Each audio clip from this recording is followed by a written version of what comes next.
The Telltale Heart by Edgar Allan Poe. True. Nervous. Very, very dreadfully nervous I had been and am. But why, will you say, that I am mad? The disease had sharpened my senses, not destroyed, not dulled them. Above all was the sense of hearing acute. I heard all things in the heaven and in the earth. I heard many things in hell. How, then, am I mad? Hearken, and observe how healthily, how calmly I can tell you the whole story.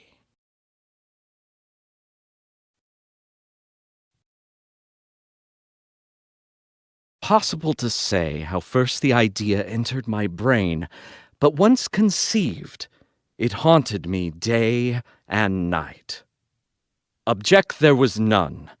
Passion there was none. I loved the old man. He had never wronged me. He had never given me insult. For his gold I had no desire. I think it was his eye. Yes, it was this. One of his eyes resembled that of a vulture, a pale blue eye, with a film over it.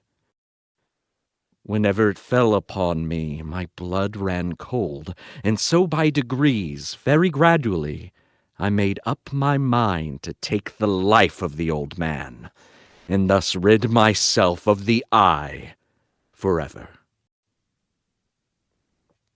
Now, this is the point. You fancy me mad.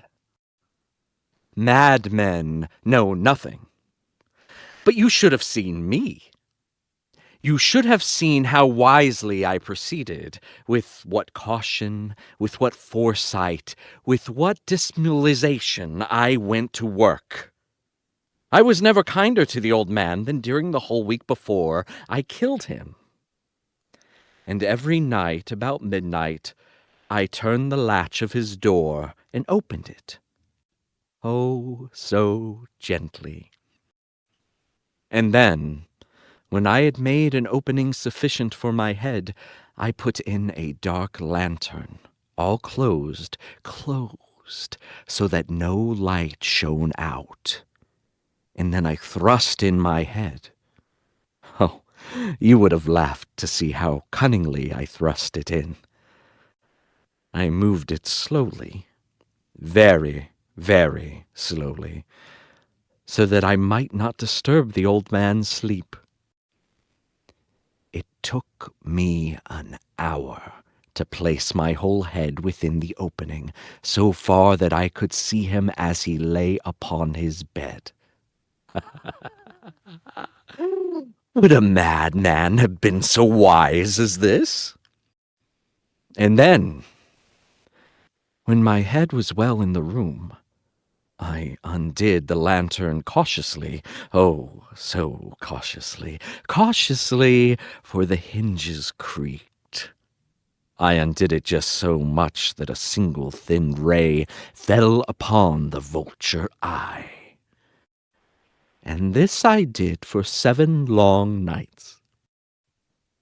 Every night, just at midnight, but I found the eye always closed. And so it was impossible to do the work, for it was not the old man who vexed me, but his evil eye. And every morning, when the day broke, I went boldly into the chamber and spoke courageously to him, calling him by name in a hearty tone, and inquiring how he had passed the night.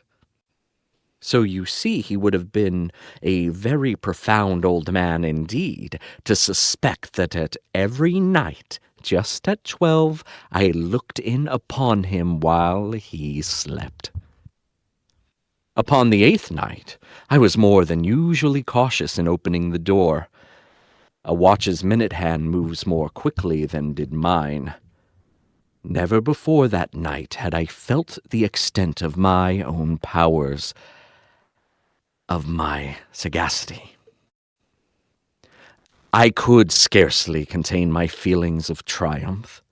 To think that there I was, opening the door little by little, and he not even to dream of my secret deeds or thoughts.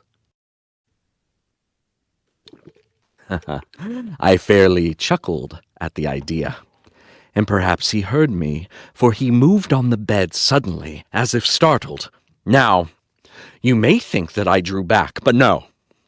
His room was as black as pitch with the thick darkness, for the shutters were close-fastened through fear of robbers.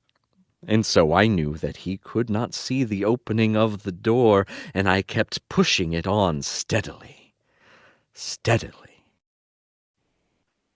I had my head in, and was about to open the lantern when my thumb slipped upon the tin fastening, and the old man sprang up in bed, crying out, "Who's there?" I kept quite still and said nothing. For a whole hour I did not move a muscle, and in the meantime I did not hear him lie down. He was still sitting up in the bed, listening, just as I have done, night after night, hearkening to the death watches in the wall. Presently I heard a slight groan, and I knew it was the groan of mortal terror. It was not a groan of pain or of grief. Oh, no. It was the low, stifled sound that arises from the bottom of the soul when overcharged with awe. I knew the sound well. Many a night, just at midnight, when all the world slept, it has welled up from my own bosom, deepening with its dreadful echo the terrors that distracted me. I say I knew it well.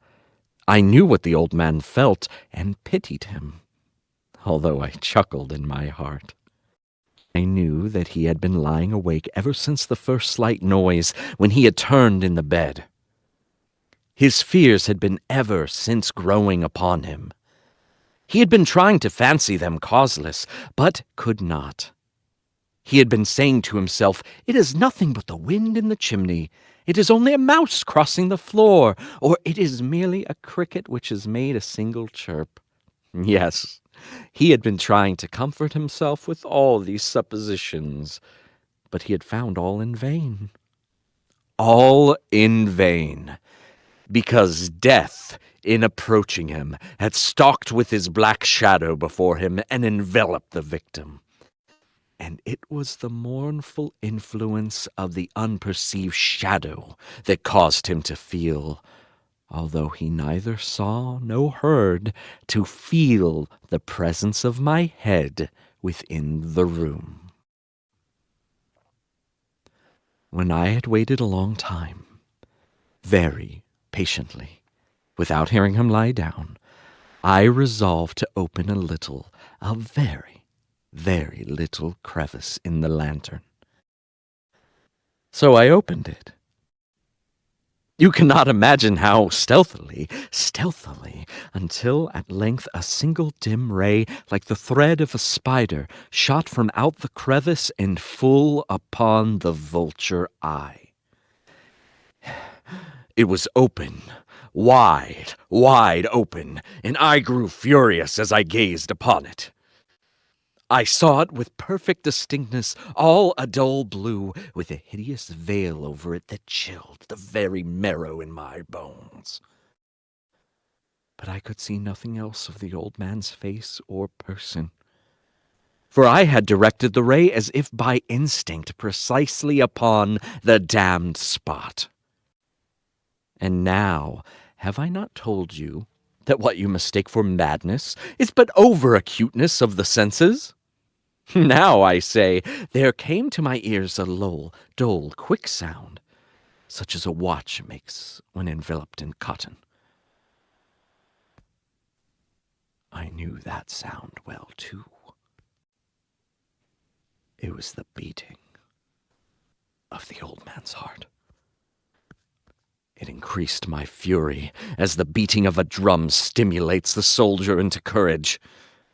But even yet I refrained and kept still. I scarcely breathed. I held the lantern motionless. I tried how steadily I could maintain the ray upon the eye. Meantime, the hellish tattoo of the heart increased. It grew quicker and quicker and louder every instant. The old man's terror must have been extreme. It grew louder, I say louder, every moment. Do you mark me well?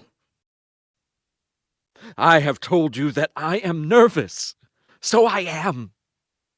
And now at the dead hour of the night, amid the dreadful silence of that old house, so strange a noise as this excited me to uncontrollable terror.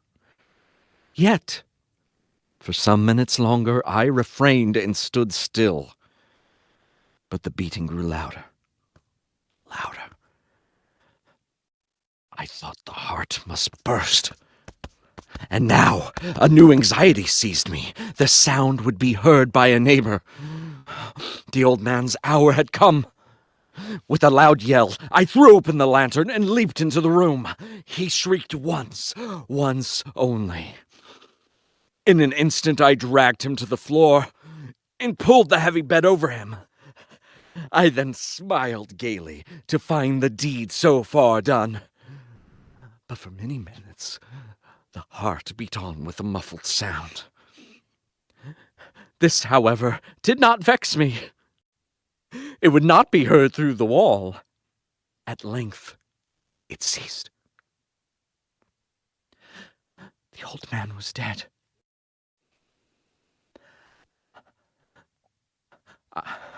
I removed the bed and examined the corpse.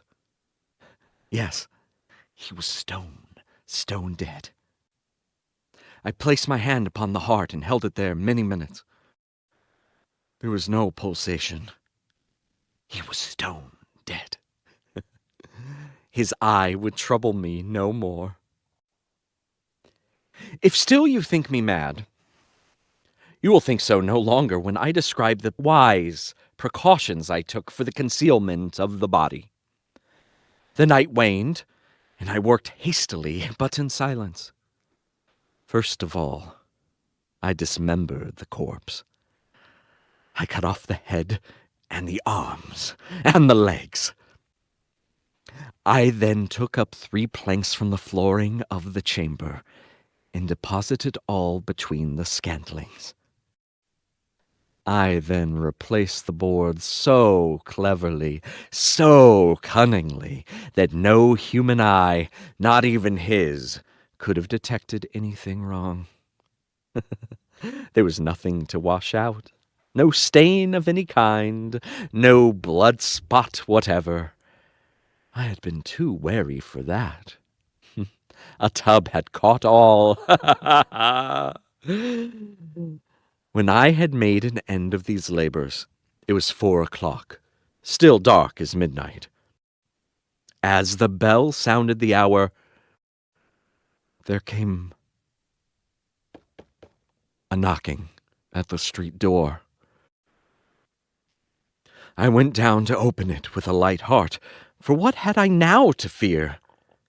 There entered 3 men who introduced themselves with perfect suavity as officers of the police. A shriek had been heard by a neighbor during the night. Suspicion of foul play had been aroused. Information had been lodged at the police office, and they, the officers, had been deputed to search the premises. I smiled. For what had I to fear? I bade the gentleman welcome. The shriek, I said, was my own, in a dream. The old man I mentioned was absent in the country. I took my visitors all over the house. I bade them search well. I led them at length to his chamber. I showed them his treasures, secure, undisturbed. In the enthusiasm of my confidence, I brought chairs into the room, and desired them here to rest from their fatigues, while I myself, in the wild audacity of my perfect triumph, placed my own seat upon the very spot beneath which reposed the corpse of the victim. The officers were satisfied. My manner had convinced them. I was singularly at ease. They sat, and while I answered cheerily, they chatted of familiar things. But ere long, I felt myself getting pale and wished them gone. My head ached, and I fancied a ringing in my ears. But still they sat and still chatted. The ringing became more distant. It continued and became more distant. I talked more freely to get rid of the feeling, but it continued and gained definitiveness, until at length I found that the noise was not within my ears. No doubt I now grew very pale, but I talked more fluently and with a heightened voice. Yet the sound increased. And what could I do? It was a low, dull, quick sound. Much such a sound as a watch makes when enveloped in cotton. I gasped for breath, and yet the officers heard it not. I talked more quickly, more vehemently, but the noise steadily increased. I arose and argued about trifles in a high key with the violent gesticulations, but the noise steadily increased. Why would they not be gone? I paced the floor to and fro with heavy strides, as if excited to fury the observation of the men. But the noise steadily increased. God! What could I do? I foamed, I raved, I swore. I swung the chair upon which I had been sitting and grated it upon the boards, but the noise rose over all and continually increased. It grew louder, louder, louder. And still the men chatted pleasantly and smiled. Was it possible they heard not? Almighty God, no! No! They heard! They suspected! They knew! They were making a mockery of my horror. This I thought. In this I think. But anything was better than this agony. Anything was more tolerable than this derision. I could bear those hypocritical smiles no longer. I felt that I must scream or die. And now, again, hark, louder, louder, louder. Villains! I shrieked. Dissemble no more. I admit the deed. Tear up the planks. Here. It is the beating of his hideous heart.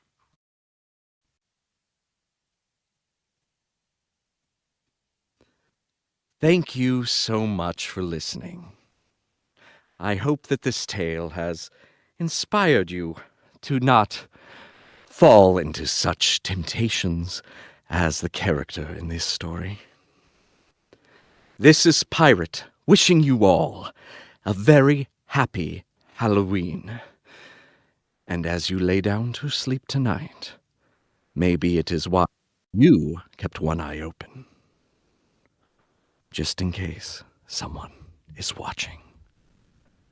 Good night.